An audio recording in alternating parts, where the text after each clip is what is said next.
tengah Galilea, tersembunyi sebuah desa kecil bernama Kana, nama yang nyaris tak tercatat dalam peta sejarah. Kana, tempat alang-alang, tumbuhan yang mudah patah, lentur, tampak lemah, tak bernilai. Tetapi Allah selalu memiliki kebiasaan ilahi.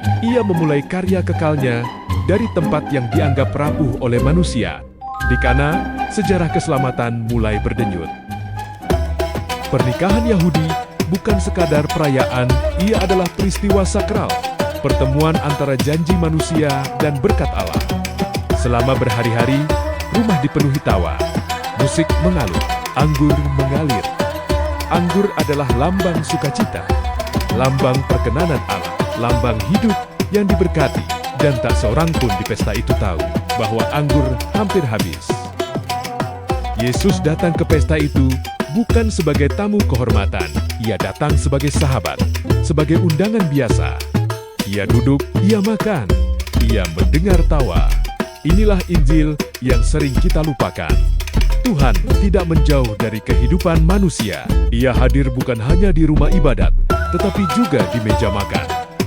Di pesta pernikahan, di cerita-cerita kecil kehidupan, namun seringkali ketika manusia merasa paling aman, justru saat itulah krisis diam-diam menyelinap. Maria melihat apa yang luput dari mata orang lain. Ia merasakan kegelisahan yang belum diucapkan. Anggur habis. Ia tidak menunggu bencana terjadi. Ia tidak menyalahkan siapapun. Ia membawa masalah itu kepada Yesus. Mereka kehabisan anggur, kalimat sederhana, namun penuh iman, penuh kepercayaan. Ia tidak berkata, lakukan sesuatu. Ia berkata, inilah masalahnya. Iman sejati tahu kepada siapa ia berseru.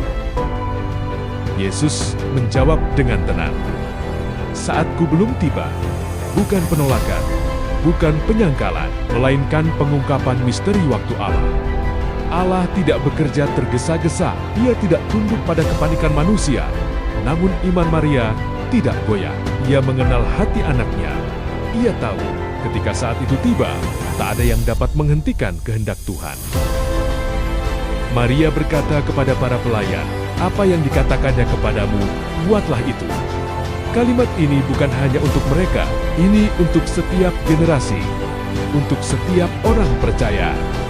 Iman tidak menuntut penjelasan, iman tidak meminta bukti lebih dulu, iman taat dan menunggu Allah bertindak. 6 tempayan batu berdiri diam, kaku, dingin, dipakai untuk pembasuhan, ritual, simbol usaha manusia untuk menjadi benar di hadapan Tuhan. Yesus memilih wadah lama itu untuk memperkenalkan sesuatu yang baru. Isilah dengan air. Air biasa, air yang setiap hari mereka lihat. Air yang tak istimewa. Namun, mereka taat. Mereka mengisi sampai penuh ketaatan yang total. Tanpa ruang untuk keraguan, tanpa celah untuk usaha manusia. Mukjizat lahir dalam keheningan. Air berubah menjadi anggur, perlahan, diam-diam, namun sempurna. Pemimpin pesta mencicipinya. Matanya terbuka, ini bukan anggur biasa, ini yang terbaik. Yesus tidak memberi sisa, ia memberi kepenuhan. Apa yang Tuhan kerjakan selalu melampaui kebutuhan manusia. Tidak semua tahu, tidak semua melihat. Yang tahu hanyalah mereka yang taat, yang mengisi tempayan, yang menciduk air. Tuhan mempercayakan kemuliaannya kepada hamba yang setia. Ini bukan sekadar mukjizat, ini tanda. Yesus menyatakan, aku datang membawa perjanjian baru. Aku mengubah hukum menjadi anugerah. Aku mengubah kekosongan menjadi sukacita. Air adalah hidup kita, rutinitas, kelelahan, kekosongan. Anggur adalah karya Kristus. Anugerah, makna, kehidupan baru.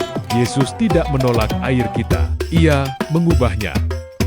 Kana adalah saat hidup hampir kehabisan harapan. Namun justru di sana Yesus hadir. Ia tidak datang terlambat, ia datang tepat waktu. Dan murid-muridnya percaya kepadanya. Tujuan mukjizat bukan kagum. Tujuan mukjizat adalah iman. Dan sampai hari ini, Yesus masih mengubah air menjadi anggur bagi hati yang mau taat.